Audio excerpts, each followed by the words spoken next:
कहानी की शुरुआत एक छोटे से पैसेंजर प्लेन से होती है जो अमेरिका जा रहा है। तभी एक पैसेंजर थोड़ा हैरान होकर पूछता है कि भाई, हमारी फ्लाइट का रास्ता क्यों बदल दिया गया है। इस पर फ्लाइट अटेंडेंट उसे समझाती है कि हमारे असली रास्ते का मौसम बहुत खराब है, इसीलिए पायलट ने खुद रास्ता बदलने का फैसला किया है और अब हम अमेज़न के जंगलों के ऊपर से उड़कर जाएंगे। अब क्योंकि इस फ्लाइट में सिर्फ 8 ही लोग थे, इसलिए किसी ने रास्ता बदलने वाली बात पर ज्यादा ध्यान नहीं दिया। लेकिन थोड़ा सा आगे बढ़ते ही पूरा प्लेन अचानक से जोर जोर से कांपने लगता है। पायलट देखता है कि अचानक से उनका जीपीएस सिस्टम काम करना बंद कर चुका है। यहाँ तक कि प्लेन का कोई भी कंट्रोल पैनल काम नहीं कर रहा। पायलट तुरंत अपने मेन बेस से मदद मांगने की कोशिश करता है। Mayday, low fuel। लेकिन उसकी ये कोशिश भी बेकार हो जाती है क्योंकि रेडियो वाला डिवाइस भी ठप पड़ गया है। पर अजीब बात तो ये थी कि पायलट को पहले से ही ऐसा कुछ होने का शक था। वो प्लेन को सेफ तरीके से लैंड कराने की कोशिश करते करते अपने फोन में एक आखिरी वीडियो मैसेज रिकॉर्ड करने लगता है। अब प्लेन तेजी से नीचे उतरकर जंगल की तरफ गिरने लगता है। पायलट किसी तरह प्लेन को पहाड़ों से बचाता है और पेड़ों की डालियों से टकराकर प्लेन की स्पीड कम करने की कोशिश करता है ताकि क्रैश होने पर झटका कम से कम लगे। कुछ किलोमीटर तक जमीन पर घिसटने के बाद आखिरकार प्लेन रुक ही जाता है। प्लेन में बैठे 8 पैसेंजर एकदम सेफ बच जाते हैं, लेकिन वो फ्लाइट अटेंडेंट जिसने सीट बेल्ट नहीं पहनी थी, वो क्रैश के झटके से मौके पर ही मारी जाती है। अब सारे पैसेंजर बुरी तरह डर जाते हैं, इसलिए 2 पैसेंजर जल्दी से भागकर कॉकपिट में जाते हैं ताकि पायलट की हालत देख सकें। लेकिन वहां जाकर देखते हैं कि पेड़ की कुछ मोटी डालियां पायलट के सीने के आर पार हो गई हैं। लेकिन फिर भी वो बंदा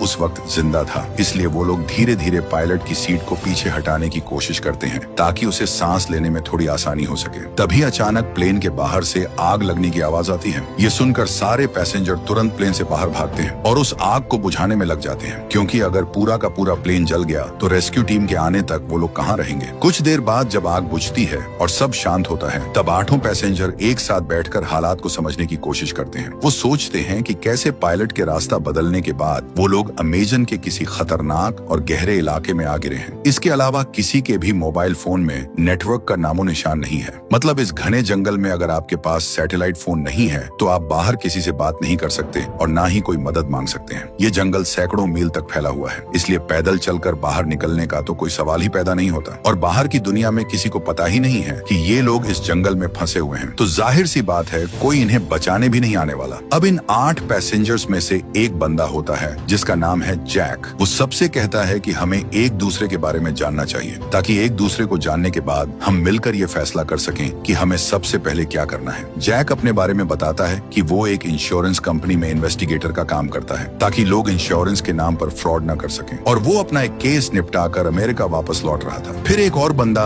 अपना नाम केविन बताता है। वो पेशे से एक डॉक्टर है। वो बताता है कि कुछ साल डॉक्टरी करने के बाद अब उसने मेडिकल का सामान सप्लाई करने का बिजनेस शुरू कर दिया है और वो अपनी नई कंपनी की एक डील पक्की करके ही अमेरिका वापस जा रहा था। डॉक्टर केविन यहाँ पायलट को देखकर तुरंत समझ जाता है कि उसके गले पर चोट लगी है, इसीलिए वो कुछ बोल नहीं पा रहा है और वो ही इकलौता पायलट है जो इस प्लेन को उड़ाकर उन्हें यहाँ से बाहर निकाल सकता है। इसलिए चाहे कुछ भी हो जाए, उन्हें पायलट को जिंदा बचाना ही पड़ेगा। यहाँ तीसरी पैसेंजर क्रिस्टी नाम की एक लड़की है जो बताती है कि वो अक्सर अलग अलग देशों में घूमने जाती है और अपने वीडियो सोशल मीडिया पर डालती है। इस बार भी वो घूमने के लिए ही किसी दूसरे देश गई थी, लेकिन जब उससे उसके पास्ट के बारे में पूछा जाता है तो वो चुप रहती है, कुछ नहीं बताती। यहाँ चौथा पैसेंजर है कार्लोस, जो कि एक रेसलर है। वो असल में मेक्सिको का रहने वाला है, लेकिन अब एक फाइटिंग टूर्नामेंट में हिस्सा लेने के लिए इसी फ्लाइट से अमेरिका जा रहा था। इसके बाद एक जवान कपल है, डैनी और एमी। वो बताते हैं कि उनकी अभी नई नई शादी हुई है और वो हनीमून पर निकले थे। आखिर में एक थोड़ी ज्यादा उम्र का कपल है,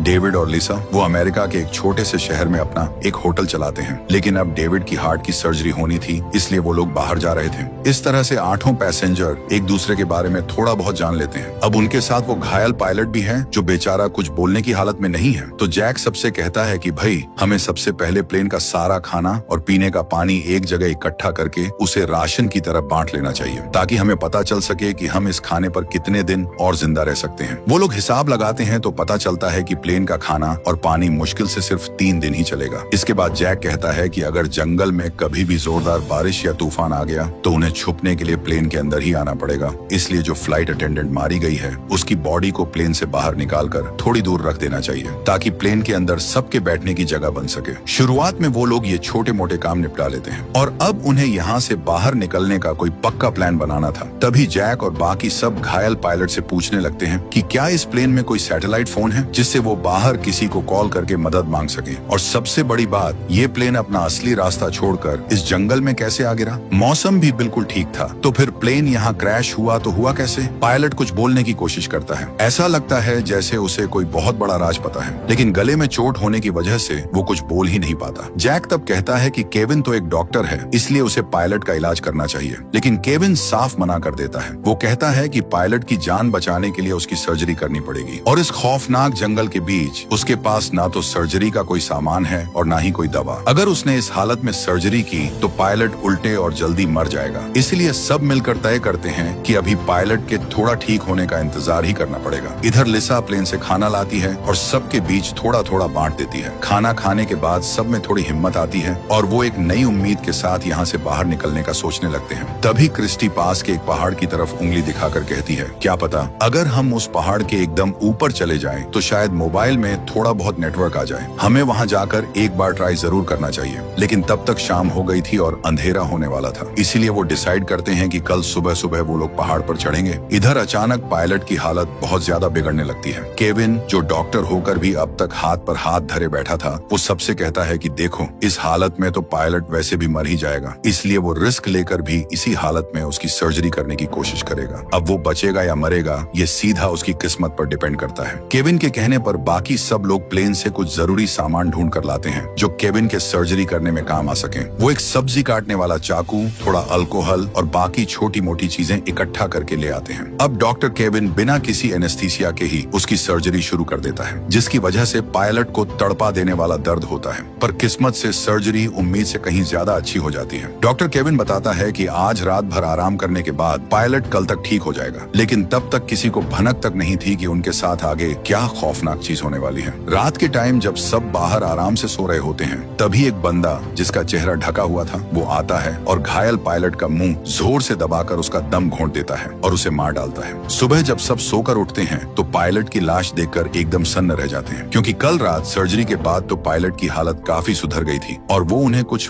बहुत बड़े सीक्रेट भी बताने वाला था। डॉक्टर केविन चेक करके बताता है कि उसके शरीर में कोई इन्फेक्शन भी नहीं हुआ था। तो फिर पायलट अचानक मर कैसे गया? सब लोग आपस में बात करने लगते हैं कि यार कल रात हम में से किसी को बारी बारी से जागकर पायलट की देखभाल करनी चाहिए थी। खैर, अब जो होना था वो तो हो गया और उन्हें लगता है कि शायद पायलट अपनी गहरी चोटों की वजह से ही मरा होगा। इसलिए वो लोग पायलट की डेड बॉडी को उसी फ्लाइट अटेंडेंट की डेड बॉडी के पास थोड़ी दूर एक पेड़ के नीचे ले जाकर रख देते हैं, ताकि अगर कभी कोई रेस्क्यू टीम उन्हें बचाने आए तो वो इन दोनों की बॉडीज को उनके घर वालों तक पहुंचा सके। इसलिए वो इस बात का ज्यादा बतंगड़ नहीं बनाते, लेकिन किसी का भी इस बात पर ध्यान नहीं जाता कि पायलट की जेब से उसका फोन नीचे गिर गया है और डैनी उस फोन को चुपके से उठा लेता है। डैनी की पत्नी एमी उससे पूछती है कि ये तूने क्या किया, लेकिन डैनी उसे कसम देता है कि वो ये बात किसी को न बताए, क्योंकि अब उसे यहाँ मौजूद किसी भी इंसान पर भरोसा नहीं रहा था। इसके बाद डैनी चुपचाप अकेला पायलट की लाश के पास जाता है और चाकू से उसकी उंगली काट लेता है, ताकि वो उसके फिंगरप्रिंट का इस्तेमाल करके वो फोन अनलॉक कर सके। दूसरी तरफ जब वो ज्यादा उम्र वाला कपल एक साथ बैठा होता है तो लिसा अपने पति डेविड से कहती है कि मुझे नहीं लगता कि पायलट अपनी मौत मरा है। लिसा ने पहले कभी एक अस्पताल में नर्स का काम किया था और वहाँ उसने एक मरीज को दम घुटने से मरते हुए देखा था। लिसा बताती है कि पायलट का चेहरा भी बिल्कुल उस अस्पताल वाले मरीज की तरह काला पड़ गया था। इसका सीधा सा मतलब है कि किसी ने जानबूझकर उसका दम घोंटकर उसे मारा है। लेकिन लिसा ने ये बात सबके सामने खुलकर नहीं बोली, क्योंकि ये बात तो एकदम शीशे की तरह साफ थी कि हम 8 लोगों में से ही किसी एक ने पायलट को मारा है। ये सुनकर उसका पति डेविड हैरान हो जाता है और पूछता है कि भला हम यात्रियों में से कोई पायलट को क्यों मारेगा। लेकिन लिसा कहती है कि यही बात तो अब हमें पता लगानी है और अब से हमें बहुत चौकन्ना रहना होगा और अपने अलावा किसी तीसरे बंदे पर बिल्कुल भी भरोसा नहीं करना है। ये सब बात करते टाइम अचानक से लिसा को ऐसा लगता है जैसे कोई छुप कर उनकी बातें सुन रहा है, इसीलिए वो तुरंत अपनी बात वहीं के वहीं रोक देती है। दूसरी तरफ वो जो ट्रैवलर थी क्रिस्टी, वो एमी के पास आती है और कहती है कि उसे पता है कि डैनी और एमी असल में शादी के बाद हनीमून पर नहीं जा रहे हैं, तो अच्छा यही होगा कि वो उसे सारा सच सच बता दे। तब एमी मान लेती है और बताती है कि वो असल में एक बहुत ही अमीर बिजनेसमैन की बेटी है और डैनी उनके घर का ड्राइवर है। लेकिन उन दोनों को एक दूसरे से प्यार हो गया और जब उन्हें लगा कि उनके घर वाले इस रिश्ते को कभी नहीं मानेंगे तो वो अपना देश ही छोड़कर इस फ्लाइट से अमेरिका भाग रहे थे। क्रिस्टी समझ जाती बताती है कि उन्होंने ये झूठ इसलिए बोला था ताकि बाकी पैसेंजर उन पर कोई शक न करें। इधर कार्लोस आकर सबको एक बहुत ही बढ़िया खबर देता है कि उसे प्लेन के मलबे के अंदर से एक जीपीएस डिवाइस मिल गया है। वो कहता है कि अगर हम इस डिवाइस को पास वाले पहाड़ की एकदम छोटी पर ले जाकर ऑन कर दें तो हमारा काम बन जाएगा, क्योंकि वहां से इसका नेटवर्क काफी दूर तक जाएगा। इसके अलावा वो कहता है कि क्रैश में इस डिवाइस का जो थोड़ा बहुत नुकसान हुआ है उसे वो कल तक बिल्कुल चकाचक कर देगा। ये बात सुनकर सबकी जान में जान आती है, क्योंकि फाइनली अब उनके यहाँ से बाहर निकलने का कोई रास्ता तो बना। कार्लोस बताता है कि उसके पापा किसी जमाने में इलेक्ट्रीशियन थे और उन्हीं को देख देख कर उसने भी ये सब काम सीख लिया था, लेकिन वो खुद एक फाइटर बनना चाहता था, इसलिए उसने अपने पापा की दुकान का काम छोड़ दिया था। तब जैक कहता है कि चलो ठीक है, आज रात तक कार्लोस इस जीपीएस डिवाइस को रिपेयर कर ले। और जैक के हिसाब से पहाड़ की चोटी तक पहुंचने में उन्हें कम से कम आधा दिन तो लग ही जाएगा, इसलिए वो लोग डिसाइड करते हैं कि कल सुबह सुबह वो इस डिवाइस को लेकर पहाड़ पर चढ़ेंगे। लेकिन तभी लिसा आकर उनके कान में एक बहुत बुरी खबर डालती है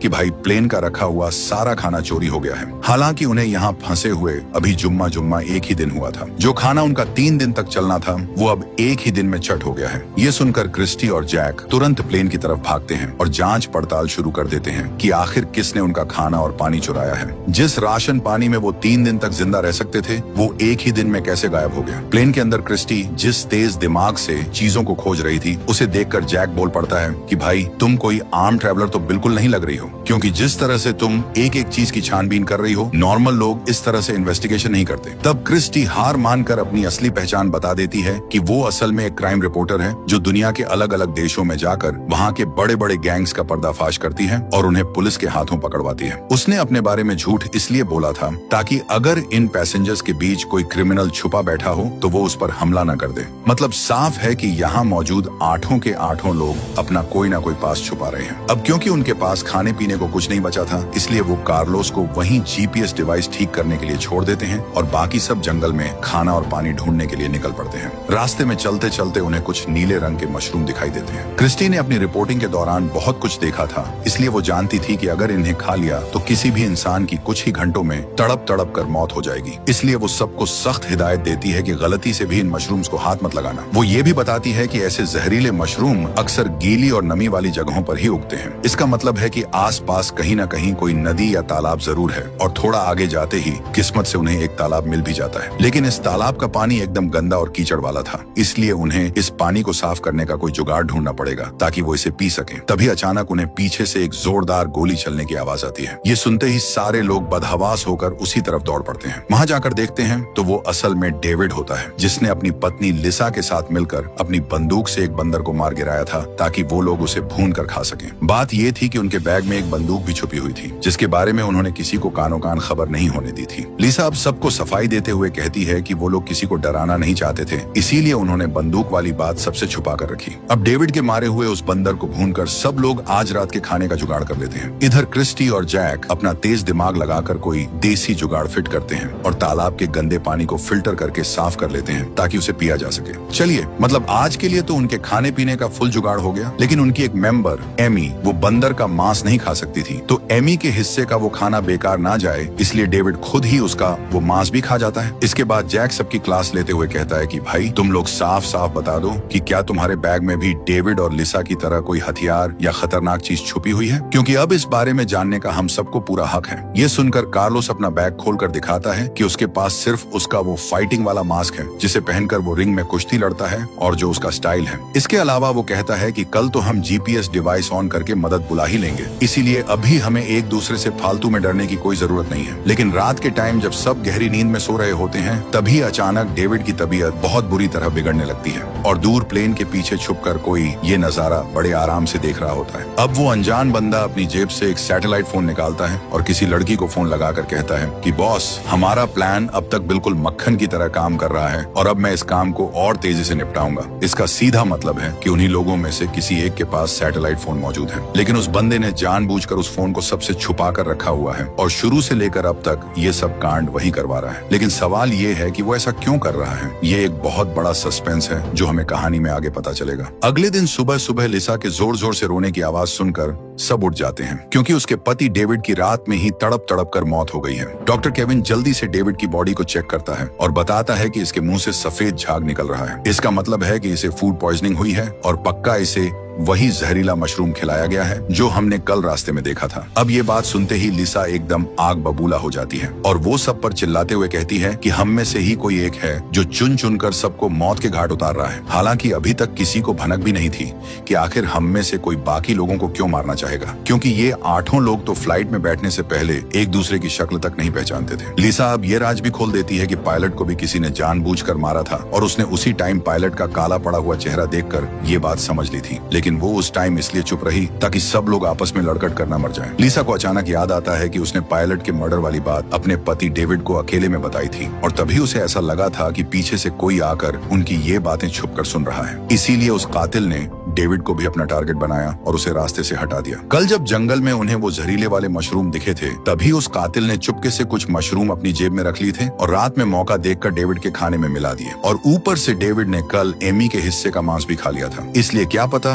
हो सकता है कि कातिल ने एमी के खाने में जहर मिलाया हो। अब यहाँ माहौल एकदम खौफनाक हो जाता है, सबकी सिट्टी पिट्टी गुम हो जाती है क्योंकि अगर उनके बीच ही कोई खूनी घूम रहा है तो भाई हर किसी की जान खतरे में है। उसके ऊपर अचानक से उनकी फ्लाइट का रास्ता बदलना, प्लेन का क्रैश होना और फिर एक एक करके लोगों का मरना, ये सब साफ साफ इशारा कर रहा था कि ये कोई नॉर्मल एक्सीडेंट नहीं है बल्कि बहुत पहले से रची गई एक खौफनाक साजिश है। अब सब डर के मारे एक दूसरे से अलग अलग हो जाते हैं क्योंकि अब कोई भी बंदा किसी दूसरे बंदे पर एक पैसे का भी भरोसा नहीं कर पा रहा था। डैनी चुपचाप अपनी पत्नी एमी को वो पायलट वाला फोन दिखाता है जिसे उसने लाश के पास से उठाया था। उस फोन में उन्हें पायलट की वो आखिरी वीडियो रिकॉर्डिंग मिल जाती है जिसमें पायलट ने खुद माना था कि इस प्लेन के अंदर एक बहुत बड़ा राज छुपा हुआ है और इसे जानबूझकर जंगल में क्रैश करवाया गया है। डैनी और एमी वो वीडियो बाकी सब लोगों को भी दिखा देते हैं। वो वीडियो देखकर अब सबके रोंगटे खड़े हो जाते हैं कि यहाँ सच में कोई बहुत बड़ी गेम चल रही है और पिछली जो 2 मौतें हुई हैं वो कोई इत्तेफाक नहीं बल्कि एक सोची समझी मर्डर मिस्ट्री है। इसी बीच कार्लोस आकर बताता है कि भाई मैंने आखिरकार वो जीपीएस डिवाइस बिल्कुल चकाचक कर दिया है और अब बस हमें इसे पहाड़ की चोटी पर ले जाकर लगाना है। लेकिन दिक्कत ये थी कि अब किसी को किसी पर भरोसा ही नहीं था क्योंकि उनके बीच जो भी वो असली कातिल था वो तो कभी नहीं चाहेगा कि इनका ये प्लान सक्सेसफुल हो जाए, क्योंकि अगर एक बार ये डिवाइस चालू हो गया तो सब पुलिस के साथ यहाँ से बाहर निकल जाएंगे। अब वो लोग आपस में बहस करने लगते हैं कि भाई कौन कौन पहाड़ के ऊपर जाएगा और कौन नीचे रहकर इस कैंप की रखवाली करेगा, क्योंकि सब के सब एक साथ तो पहाड़ पर जा नहीं सकते थे। तब जैक कहता है कि चलो ठीक है, मैं खुद यहाँ रुकूंगा और कैंप की पहरेदारी करूंगा और कार्लोस के साथ डॉक्टर केविन और क्रिस्टी ये दोनों पहाड़ पर जाएंगे और जीपीएस डिवाइस को सेट करेंगे। अब ये तीनों डिवाइस लेकर पहाड़ पर चढ़ने लगते हैं। उन्हें पता था कि अगर इन तीनों में से कोई एक कातिल निकला भी तो बाकी दोनों मिलकर उसे अच्छी तरह धो डालेंगे। इधर पहाड़ पर चढ़ते टाइम कार्लोस बड़े मजे से च्युइंग गम चबा रहा होता है और क्रिस्टी उसके गम के रैपर को देखकर तुरंत समझ जाती है कि अरे ये तो उसी राशन में से है जो कल रात चोरी हुआ था। मतलब साफ है कि कार्लोस ने ही हम सबका खाना चुराया है, तो बहुत मुमकिन है कि यही वो असली कातिल हो। हालांकि वो अभी ये बात किसी को नहीं बताती और चुपचाप अपनी चील जैसी नजर कार्लोस पर टिका देती है ताकि वो कोई भी उल्टी सीधी हरकत ना कर सके। और सबसे बड़ा रिस्क ये था कि वो जीपीएस डिवाइस भी कार्लोस के हाथ में ही था। कहीं कार्लोस उस डिवाइस को पहाड़ से नीचे ना फेंक दे। इसी डर से क्रिस्टी बहाने से वो डिवाइस अपने हाथ में ले लेती है। इसके बाद तीनों मिलकर पहाड़ पर ऊपर चढ़ते रहते हैं और करीब आधा दिन बीत जाने के बाद वो आखिरकार एकदम चोटी पर पहुंच जाते हैं। लेकिन जब वो लोग पहाड़ की बिल्कुल चोटी पर पहुंचने ही वाले होते हैं तभी अचानक क्रिस्टी का पैर बुरी तरह फिसल जाता है और वो खाई के एकदम किनारे पर लटक जाती है और वो जीपीएस डिवाइस भी छिटक कर बिल्कुल किनारे पर जा गिरता है। उन तीनों को अच्छे से पता था कि अगर ये मशीन नीचे खाई में गिर गई तो उनके यहाँ से जिंदा बाहर निकलने का इकलौता रास्ता भी हमेशा के लिए बंद हो जाएगा। इसलिए अपनी जान की परवाह किए बिना क्रिस्टी लटकते हुए सबसे पहले उस डिवाइस को कसकर पकड़ लेती है। दूसरी तरफ कार्लोस और डॉक्टर केविन भी अपनी जान दांव पर लगाते हैं और पूरी ताकत लगाकर क्रिस्टी और डिवाइस दोनों को खींचकर ऊपर सुरक्षित निकाल लेते हैं। अब इस खतरनाक हादसे के बाद उन तीनों के बीच एक तगड़ा भरोसा बन जाता है, क्योंकि अगर इन तीनों में से कोई भी खूनी होता तो उसके पास बहुत बढ़िया मौका था, वो आसानी से बाकी दोनों को धक्का देकर खाई में गिरा सकता था। लेकिन ऐसा करने के बजाय उन्होंने एक दूसरे की जान बचाई। अब कार्लोस आखिरकार उस जीपीएस डिवाइस को सेट करने में लग जाता है। उधर डॉक्टर केविन अपना मोबाइल निकाल कर देखता है, लेकिन भाई उसमें अभी तक नेटवर्क का एक डंडा भी नहीं आया था। मतलब अब जो भी उम्मीद थी वो सिर्फ इस जीपीएस सिग्नल पर ही टिकी थी। थोड़ी ही देर में कार्लोस उन दोनों को खुशखबरी देता है कि लो भाई, डिवाइस एकदम चालू हो गया है और कुछ ही घंटों में हमारा रेस्क्यू सिग्नल पूरी दुनिया में फैल जाएगा। फिर कोई ना कोई टीम हमें यहाँ से निकालने आ ही जाएगी। अब धीरे धीरे सूरज ढलने लगता है इसलिए वो तीनों फटाफट नीचे अपने कैंप की तरफ लौटने लगते हैं। इधर नीचे जो लोग बचे थे उनके बीच शक की बीमारी बहुत बढ़ गई थी। वो एक दूसरे पर बिल्कुल भी भरोसा नहीं कर पा रहे थे। लीसा ने तो अपनी बंदूक निकालकर जैक पर तान दी थी और उसे खुद से दूर रहने को कह रही थी, क्योंकि अपने पति की खौफनाक मौत के बाद वो अब किसी पर भी विश्वास करने को तैयार नहीं थी। दूसरी तरफ डैनी बात बात पर अपनी पत्नी एमी पर बुरी तरह गुस्सा करने लगता है और वो एमी को साफ मना कर देता है कि तू अब यहाँ किसी से भी बात नहीं करेगी। अब से वो सब कुछ अकेले ही अपने तरीके से हैंडल करेगा। लेकिन एमी को तो अब खुद डैनी पर ही शक होने लगा था। वो मन ही मन सोचने लगती है कि शायद मैंने अपने ही घर के ड्राइवर के साथ भागकर अपनी जिंदगी की सबसे बड़ी गलती कर दी है, क्योंकि वो डैनी के पास्ट के बारे में कुछ जानती ही नहीं थी। उसने तो बस बेवकूफों की तरह प्यार में अंधी होकर उस पर भरोसा कर लिया और उसके साथ भाग आई। और अब इस भयानक और सुनसान जंगल में एक एक करके सबके मर्डर हो रहे हैं। जब डैनी को एमी के इस शक के बारे में पता चलता है तो वो बुरी तरह भड़क जाता है। वो जोर से चिल्लाकर कहता है, अरे अगर मैं यहाँ नहीं होता ना तो तू अब तक कब की मारी जा चुकी होती। एमी डैनी का ये खौफनाक रूप देखकर बुरी तरह डर जाती है, क्योंकि उसने आज तक कभी भी डैनी का ऐसा खतरनाक रूप नहीं देखा था। अब उसे डैनी के साथ भागने वाले अपने फैसले पर बहुत पछतावा होने लगता है। यहाँ कैंप में बैठे चारों लोग एक दूसरे को ऐसे घूर रहे हैं जैसे सब एक दूसरे के दुश्मन हों। थोड़ी देर बाद पहाड़ के ऊपर गए हुए वो तीनों लोग भी नीचे वापस आ जाते हैं और सबको बताते हैं कि उन्होंने जीपीएस मशीन एकदम बढ़िया तरीके से सेट कर दी है और अगर किस्मत ने साथ दिया तो कल सुबह तक कोई ना कोई पुलिस या आर्मी उन्हें बचाने आ ही जाएगी। अब जिंदा बचे हुए ये 7 लोग एक अजीब सी खामोशी के साथ रात का खाना खा रहे हैं और बस यही सोच रहे हैं कि कैसे भी करके उन्हें बस कल तक जिंदा बचना है। रात ज्यादा होने पर बाकी सब लोग सोने चले जाते हैं, लेकिन कार्लोस अपनी फाइटिंग की प्रैक्टिस में लग जाता है, क्योंकि वो अपने आने वाले टूर्नामेंट के लिए हर हाल में तैयारी पूरी रखना चाहता था। असल में यही वजह थी कि शुरुआत में उसने सबका खाना चुराया था ताकि प्रैक्टिस करते टाइम उसकी डाइट में कोई कमी ना आ जाए। लेकिन जब कार्लोस पसीने से लथपथ होकर अपनी प्रैक्टिस खत्म करता है तब वो अचानक देखता है कि उसके ठीक सामने काले कपड़े पहने कोई अनजान बंदा खड़ा है और उस खूनी ने कार्लोस का ही वो कुश्ती वाला मास्क अपने चेहरे पर पहना हुआ था। इससे पहले कि कार्लोस कुछ समझ पाता, वो बंदा एक धारदार चाकू से कार्लोस पर हमला करता है और उसे वहीं ढेर कर देता है। अगली सुबह जब सब उठते हैं तो किसी को भी कार्लोस दिखाई नहीं देता। तब जैक कहता है कि हम सब अलग अलग दिशाओं में जाकर कार्लोस को ढूंढते हैं, लेकिन डॉक्टर केविन साफ मना कर देता है। वो कहता है कि भाई कल ही तो हमने जीपीएस मशीन चालू की है, तो अब तक तो रेस्क्यू टीम को यहाँ आ जाना चाहिए था। लेकिन बेचारों को ये बात कहाँ पता थी कि कल जो मशीन वो इतनी मेहनत से चालू करके आए थे, रात में उनके ही बीच छुपे उस खूनी ने उस डिवाइस की मेन तार ही काट दी थी। इसलिए अब बाहर कोई सिग्नल जा ही नहीं रहा था। ये बात किसी को पता नहीं थी, इसलिए नीचे रुके हुए सब लोग पागलों की तरह कार्लोस को आसपास के जंगल में ढूंढने लगते हैं, लेकिन वो उन्हें कहीं नहीं मिलता। तब केविन कहता है कि यार मुझे लगता है कि हमें एक बार ऊपर जाकर उस डिवाइस को दोबारा चेक करके आना चाहिए। क्रिस्टी भी उसके साथ जाने के लिए तैयार हो जाती है, क्योंकि अब तो किसी को भी अकेला भेजने का रिस्क वो उठा ही नहीं सकते थे। लेकिन जब वो दोनों पहाड़ पर चढ़ रहे होते हैं तब उन्हें दूर हवा में बहुत सारे गिद्ध और पक्षी मंडराते हुए दिखाई देते हैं। ये देखकर वो दोनों तुरंत समझ जाते हैं कि पक्का वहाँ कुछ न कुछ गड़बड़ हुई है। इसलिए पहाड़ की चोटी पर जाने के बजाय वो अपना रास्ता बदलते हैं और उसी तरफ जाने लगते हैं। वहाँ जाकर उनके होश उड़ जाते हैं, क्योंकि वहाँ कार्लोस की लाश खून से लथपथ पड़ी होती है, जिसे कल रात उसी खूनी ने मारकर यहाँ झाड़ियों में फेंक दिया था। इसके बाद वो दोनों दौड़े दौड़े कैंप में वापस आते हैं और बाकी सबको बताते हैं कि लो भाई, हमारा एक और बंदा मारा गया। अब ये सुनकर सब लोग एमी और डैनी को शक की नजरों से घूरने लगते हैं, क्योंकि कल रात वही दोनों कार्लोस के टेंट के सबसे करीब सो रहे थे। हालांकि डैनी हाथ जोड़कर उन्हें समझाने की कोशिश करता है कि भाई मैं ऐसा क्यों करूंगा, मेरा कार्लोस से क्या लेना देना। और यही सवाल अब सबके दिमाग में भी घूमने लगता है कि अगर हम में से ही कोई एक वो साइको कातिल है जो चुन चुन कर सबको मार रहा है, तो उसका असली मकसद क्या है, वो आखिर ये सब कर क्यों रहा है। तभी लिसा एक और बम फोड़ती है और बताती है कि कल रात किसी ने चुपके से उसकी बंदूक से सारी गोलियां निकाल ली हैं। अब उसके पास सिर्फ एक ही गोली बची है, जो किस्मत से उसकी जैकेट की जेब में पड़ी रह गई थी। ये बात सुनकर केविन एकदम से बोल पड़ता है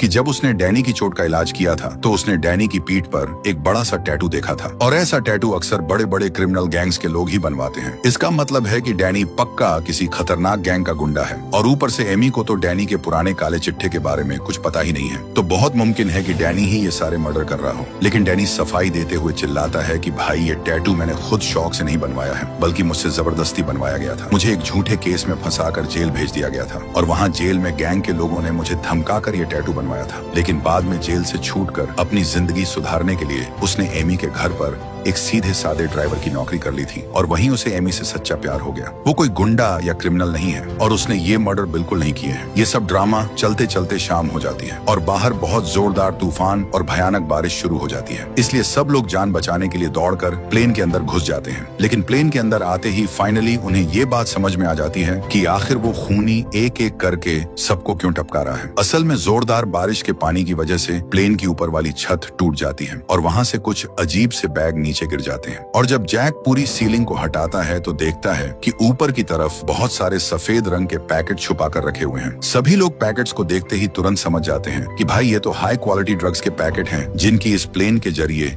इलीगल स्मगलिंग की जा रही थी। डैनी जो पहले गैंग वालों के साथ रह चुका था वो बताता है कि मार्केट में इस माल की कीमत करोड़ों रुपए से भी ज्यादा होगी। अब सबके सामने धीरे धीरे सारी पिक्चर क्लियर होने लगती है कि कैसे ये एयरलाइन कंपनी आम लोगों को ले जाने के बहाने से असल में करोड़ों के ड्रग्स की तस्करी करती है। इसीलिए तो इनके टिकट बाकी फ्लाइट्स के मुकाबले इतने ज्यादा सस्ते होते थे और शायद एयरलाइन की ये टॉप सीक्रेट जानकारी कहीं लीक हो गई थी। इसीलिए उन्होंने पकड़े जाने के डर से जानबूझकर इस प्लेन को बीच जंगल में क्रैश करवा दिया और अब उनके बीच जो भी बंदा बाकी लोगों के मर्डर कर रहा है वो पक्का ये सारा करोड़ों का माल अकेले ही हड़पना चाहता है। इसीलिए वो एक एक करके सबको रास्ते से हटा रहा है। लेकिन इतनी बड़ी बात पता चलने के बाद भी उन्हें एक बात पल्ले नहीं पड़ रही थी कि भाई उस खूनी को माल हड़पने के लिए बाकी सारे पैसेंजर्स को जान से मारने की क्या जरूरत पड़ गई। वो लोग अभी यही सब दिमाग लगा रहे होते हैं तभी देखते हैं कि एमी डर के मारे प्लेन से बाहर जंगल में भाग गई है। उसे लगा कि अब वो खूनी माल के चक्कर में उन सबको भी एक साथ मार डालेगा। तब डैनी पागलों की तरह एमी के पीछे उसे ढूंढने जंगल में भागता है। केविन सबको समझाता है कि भाई बाहर खूनी घूम रहा है, हमें किसी को भी ऐसे अकेले बाहर नहीं जाने देना चाहिए। केविन की ये बात सुनकर लिसा भी अपनी बंदूक लेकर एमी को ढूंढने के लिए बाहर निकल पड़ती है। यहाँ बाहर जंगल में आज ऐसी मूसलाधार बारिश हो रही है कि पूछो मत और तूफानी हवाओं की ऐसी डरावनी आवाजें आ रही हैं कि आसपास कौन चल रहा है कुछ भी सुनाई नहीं दे रहा। और लिसा जब अपनी बंदूक ताने एमी को ढूंढने की कोशिश कर रही होती है तभी एकदम से पीछे से वो खूनी आता है और लिसा की पीठ में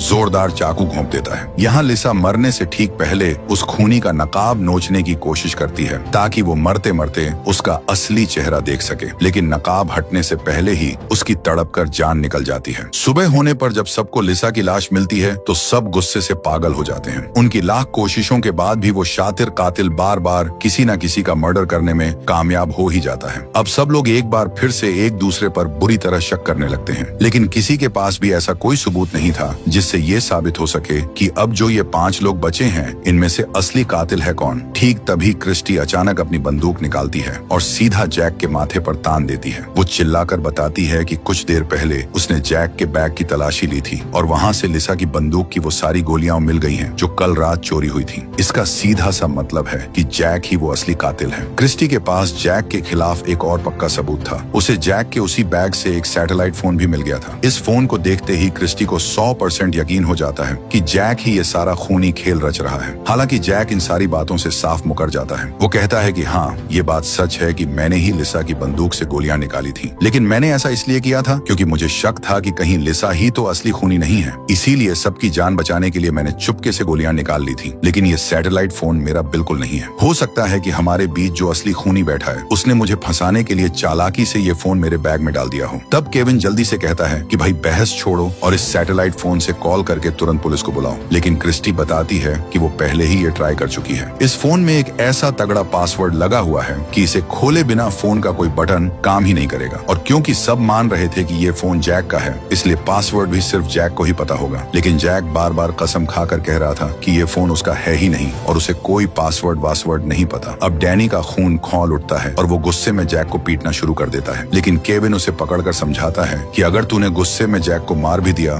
तो भी पासवर्ड के बिना हम फोन चालू नहीं कर पाएंगे और यहीं सड़कर मर जाएंगे। इसलिए हमें जैक को हर हाल में जिंदा रखना पड़ेगा। और इसी भयानक सस्पेंस के साथ कहानी खत्म होती है। अगले पार्ट के लिए कमेंट में जरूर बताएं। वीडियो बनाने में काफी मेहनत लगी है। पसंद आए तो लाइक और सब्सक्राइब जरूर करें।